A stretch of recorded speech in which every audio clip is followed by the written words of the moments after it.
Hello दोस्तों, आप सबका बहुत बहुत स्वागत है आपके अपने YouTube चैनल गणेशाय वर्ल्ड में। दोस्तों, आज की वीडियो में हम क्लास 12 केमिस्ट्री में ऑर्गेनिक केमिस्ट्री में दो टॉपिक कंप्लीट करेंगे, जिसमें से हमारा आज का पहला टॉपिक है कार्बन टेट्रा क्लोराइड CTC। देखो, कार्बन का C, टेट्रा का T और क्लोराइड का C। तो कार्बन टेट्रा क्लोराइड, जिसको हम शॉर्ट फॉर्म में बोलते हैं CTC।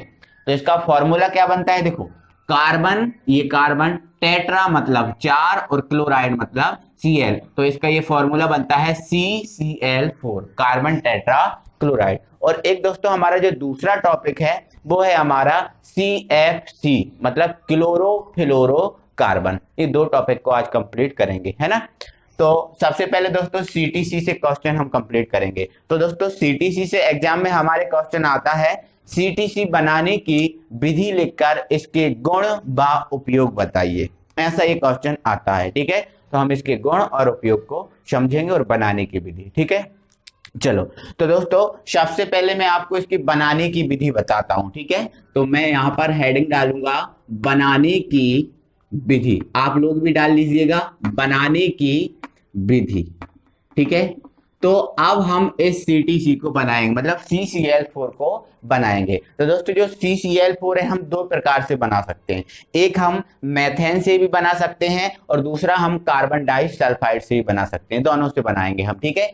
तो सबसे पहले बनाने की विधि हम मेथेन से बना रहे हैं। किससे बना रहे हैं? मेथेन से, ठीक है। ये हमारी पहली विधि है, ठीक है। किससे बनाएंगे? मेथेन से। तो आप दोस्तों क्या करोगे, जो मेथेन है, अब मेथेन क्या होता है? CH4 होता है, ठीक है। तो मेथेन से बनाएंगे तो जो मेथेन रहेगा मेरे दोस्तों, इस मेथेन की हम क्लोरीन के साथ अभिक्रिया कराएंगे, ठीक है। तो इस मेथेन की जब हम इस क्लोरीन के साथ अभिक्रिया कराएंगे, और ये अभिक्रिया हम कराते हैं सनलाइट की प्रेजेंट में, है ना, मतलब सूर्य प्रकाश की उपस्थिति में, ठीक है।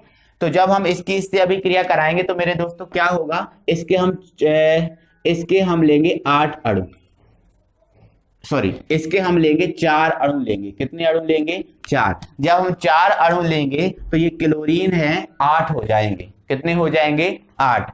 तो 8 क्लोरीन में से क्या होगा मेरे दोस्तों, यहां पर जो 4 क्लोरीन है वो 4 क्लोरीन इन चारों ये 4 क्लोरीन इन चारों हाइड्रोजन के साथ बना लेंगे 4HCl। ये हमारा बन गया 4HCl। अब हमारे पास कितने क्लोरीन बचे? अब हमारे पास 4 क्लोरीन बचे। तो जो 4 क्लोरीन है, ये 4 क्लोरीन यहां पर जाकर जुड़ जाएंगे। जब 4 क्लोरीन यहां पर जाके जुड़ेंगे तो देखो ये C रहा, है ना, और Cl4 यहां पर जुड़ गए तो CCl4 बन गया। CCl4 बन गया मतलब कार्बन टेट्रा क्लोराइड बन गया। तो यही हम प्राप्त करना चाहते थे, है ना। तो ये मेरे दोस्तों बन गया CTC। तो इस प्रकार से हम मेथेन से क्रिया करा के CTC प्राप्त कर सकते हैं, ठीक है। तो यदि आपको इसकी थ्योरी लिखना है तो क्या लिखोगे? मेथेन की सूर्य के प्रकाश की उपस्थिति में क्लोरीन से अभिक्रिया करवाने पर कार्बन टेट्रा क्लोराइड CTC प्राप्त होता है। ये आपको लिख लेना है यदि लिखना है तो। बाकी आप इतना समझ गए ना तो कोई दिक्कत नहीं, आप बनाने की विधि डालिएगा, ये कीजिएगा, कोई दिक्कत नहीं, ठीक है। नेक्स्ट, अब दोस्तों सेकंड हम जो CTC है उसको बनाएंगे कार्बन डाइसल्फाइड से।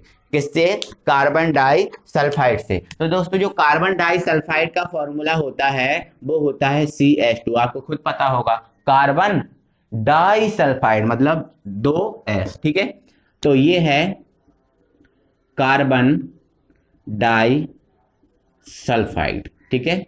अब इससे हम कैसे कार्बन टेट्राक्लोराइड बनाएंगे उसको देखना है। तो दोस्तों जो कार्बन डाइसल्फाइड है इसकी भी हम क्लोरीन से अभिक्रिया कराते हैं। किससे अभिक्रिया कराते हैं?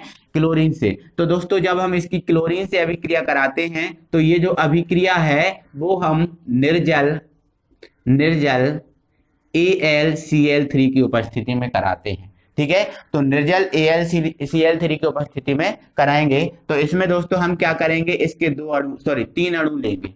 जब 3 अणु लेंगे तो क्लोरीन हमारे पास कितने हो जाएंगे, 6 हो जाएंगे। कितने क्लोरीन, 6।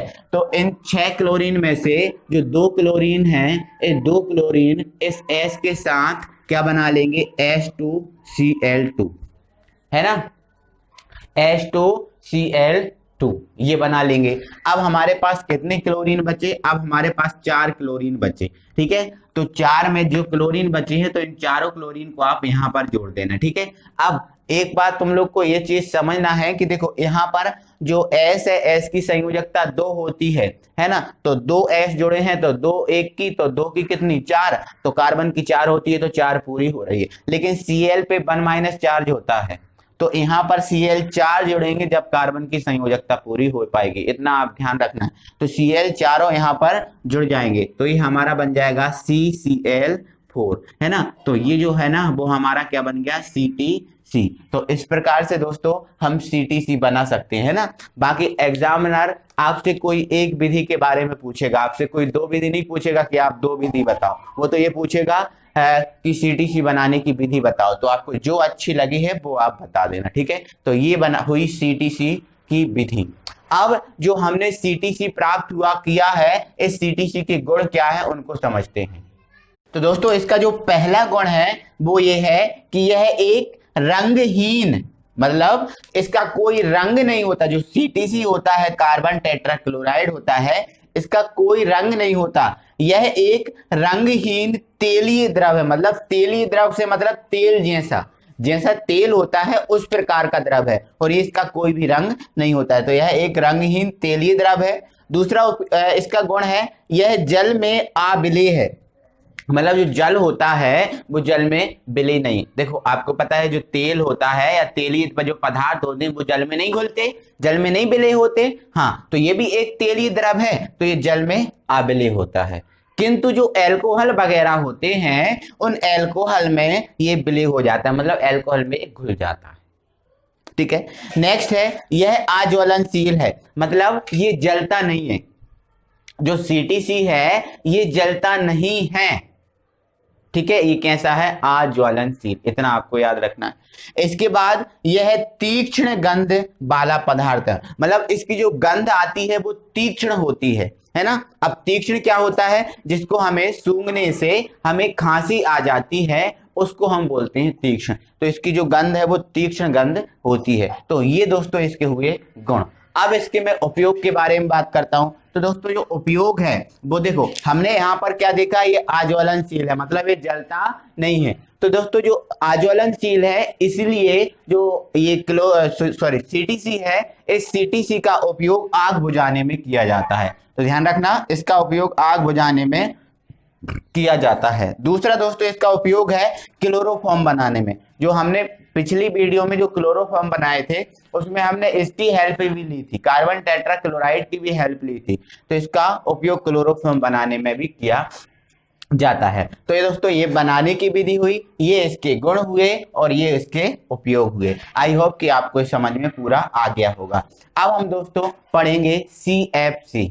तो दोस्तों CFC की बात करें तो ये CFC है। अब CFC का फुल फॉर्म होता है क्लोरो फ्लोरो कार्बन। तो क्लोरो का C, फ्लोरो का F और कार्बन का C, तो क्लोरो फ्लोरो कार्बन। इस क्लोरो फ्लोरो कार्बन होता है, इसका फॉर्मूला होता है CCl2F2, CCl2F2, ये होता है क्लोरो फ्लोरो कार्बन। इस क्लोरो फ्लोरो कार्बन को हम और क्या बोलते हैं, फ्रीऑन। तो ये है आपका फ्रीऑन। एनी प्रॉब्लम, तो ये हमें आप पढ़ना है। ठीक है, तो सबसे पहले दोस्तों हम इसको बनाने की विधि देखेंगे कि इसको हम कैसे बनाते हैं। ठीक है, तो बनाने की विधि, ठीक है, चलो। तो दोस्तों जो क्लोरोफ्लोरोकार्बन है, इस क्लोरोफ्लोरोकार्बन के बनाने के लिए हमें CTC का उपयोग करना होता है, कार्बन टेट्राक्लोराइड का उपयोग करना होता है। तो हम दोस्तों क्या करते हैं, इसमें जो कार्बन टेट्राक्लोराइड होता है CCl4 होता है, CTC, कार्बन टेट्राक्लोराइड। तो ये कार्बन टेट्राक्लोराइड होता है, इस कार्बन टेट्राक्लोराइड की हम एंटीमनी ट्राइफ्लोराइड, है ना, एंटीमनी ट्राइफ्लोराइड SbF3, समझ रहे हैं ना। एंटीमनी ट्राइफ्लोराइड की हम क्रिया कराते हैं एंटीमनी पेंटाक्लोराइड की उपस्थिति में। एंटीमनी तो क्या होगा, यहाँ पर जो Sb अभी F के साथ जुड़ा है, अब ये जो Sb है F को छोड़कर यहां से 3Cl ले लेगा। 3Cl लेकर ये जो है वो बना लेगा SbCl3। अभी ये F के साथ जुड़ा था, लेकिन अब F को छोड़कर यहाँ Cl के साथ जुड़ गया है ना, तो SbCl3 बन जाएगा। अब हम यहाँ देख रहे हैं कि यहाँ कार्बन भी बचा है, कुछ एक Cl भी बचा है और यहाँ F भी बचा है। तो कार्बन Cl और F आपस में मिलकर बना लेंगे CCl2F2। CCl2F2 जो होगा हमारा क्लोरोफ्लोरोकार्बन या फ्रीऑन या CFC। तो इस प्रकार से दोस्तों हम CFC को बना सकते हैं।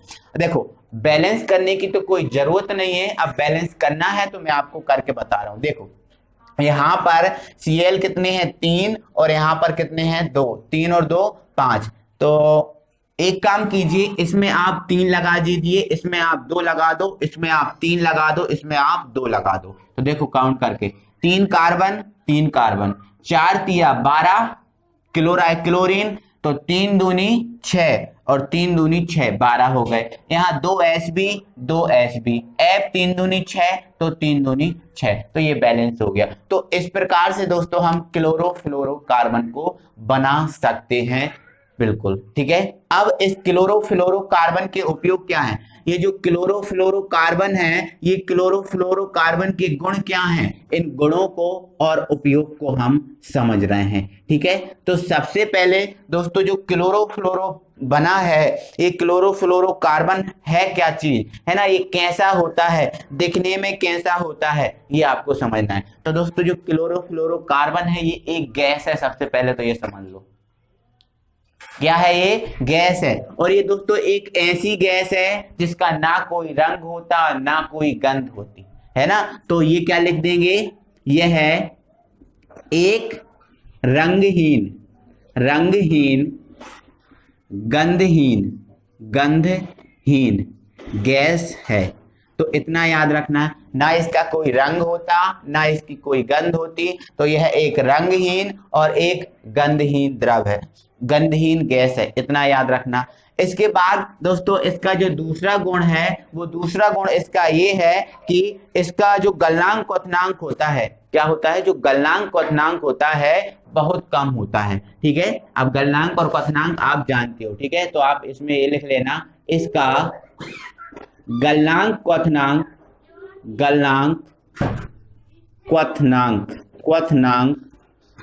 निम्न होता है ना, निम्न होता है, आपको इतना याद रखना है। तो गलनांक क्वथनांक इसका होगा निम्न होगा, ठीक है। अब गलनांक क्वथनांक तो निम्न होता है, लेकिन दोस्तों ये जो गैस है जहां पर गिर जाती है वहां पर वाष्प उत्पन्न करती है। क्या उत्पन्न करती है, वाष्प उत्पन्न करती है, मतलब इसमें वाष्प बहुत ज्यादा बनती है। यह एक ऐसी गैस है कि इसमें जो वाष्प है ना बहुत ज्यादा बनती है, ठीक है। तो हम क्या लिख देंगे, यह है वाष्पशील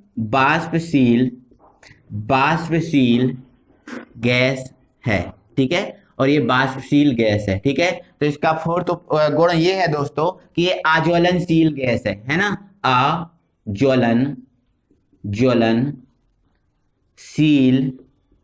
गैस है, मतलब ये दोस्तों एक ऐसी गैस है कि इसका ज्वलन नहीं होता, मतलब ये जलती नहीं है ना। अब जलती नहीं है तो इसका उपयोग क्या हो जाएगा, इसका उपयोग कहाँ हो जाएगा, आग बुझाने में, है ना। तो इसका उपयोग हम आग बुझाने में बिल्कुल कर सकते हैं, ठीक है।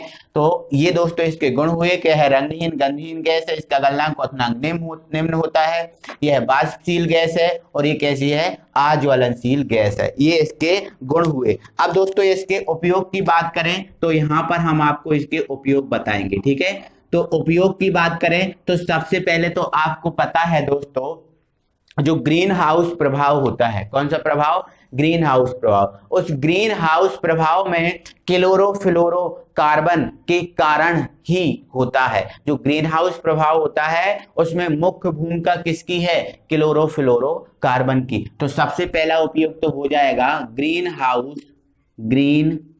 हाउस प्रभाव में, ग्रीन हाउस प्रभाव में, ये आपका पहला और एक मुख्य उपयोग हो गया। दूसरा दोस्तों, हमारे घर में जो फ्रिज होता है, क्या होता है? हमारे घर में फ्रिज होता है। उस फ्रिज में जो फ्रीजर होता है, उस फ्रीजर में भी क्लोरोफ्लोरोकार्बन होती है। इस जो क्लोरोफ्लोरोकार्बन होती है, इसी के कारण ही उस फ्रीजर में कोई पदार्थ जो रखा होता है वो ठंडा हो जाता है। तो ध्यान रखना, इस क्लोरोफ्लोरो का यूज हम फ्रिज में करते हैं और फ्रिज को हम क्या बोलते हैं? रेफ्रिजरेटर, है ना। और इस क्लोरोफ्लोरोकार्बन के साथ फ्रिज में अमोनिया गैस भी होती है। कौन सी गैस? अमोनिया। तो यहां से ध्यान रखना, ठीक है। तो आप क्या लिख देंगे? रेफ्रिजरेटर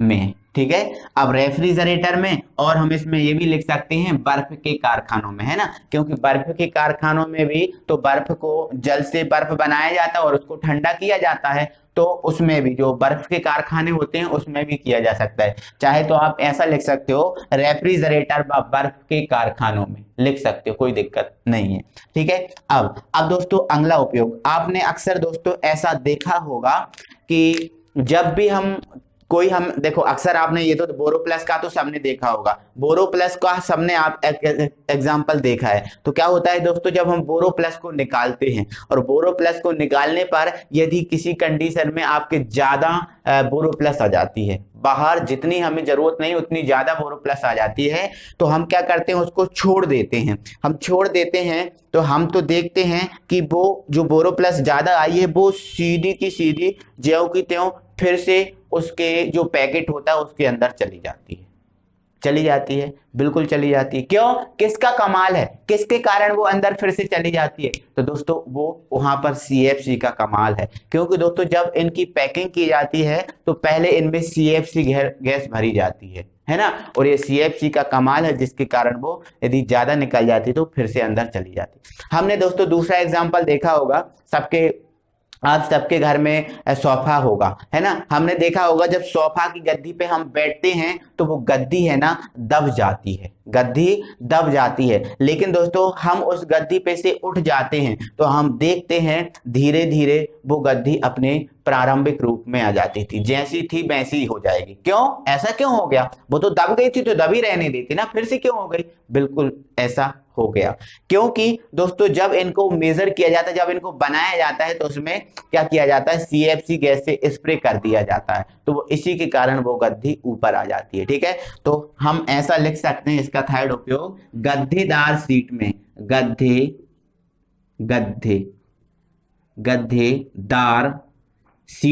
गद्देदार सीट में इसका उपयोग किया जाता है। और दोस्तों क्रीम या शेविंग क्रीम, जो शेविंग क्रीम होती है उनमें भी इसका यूज किया जाता है। शेविंग क्रीम यदि ज्यादा निकल जाती है तो थोड़ी सी निकाल लेते हैं, और उसको ज्यादा निकल जाती है उसको पूरा छोड़ देते हैं तो वो अपने आप उसके अंदर चली जाती है। और बोरोप्लस में तो हमने देखा ही है, ठीक है। तो आप लिख सकते हो बोरोप्लस में, ठीक है।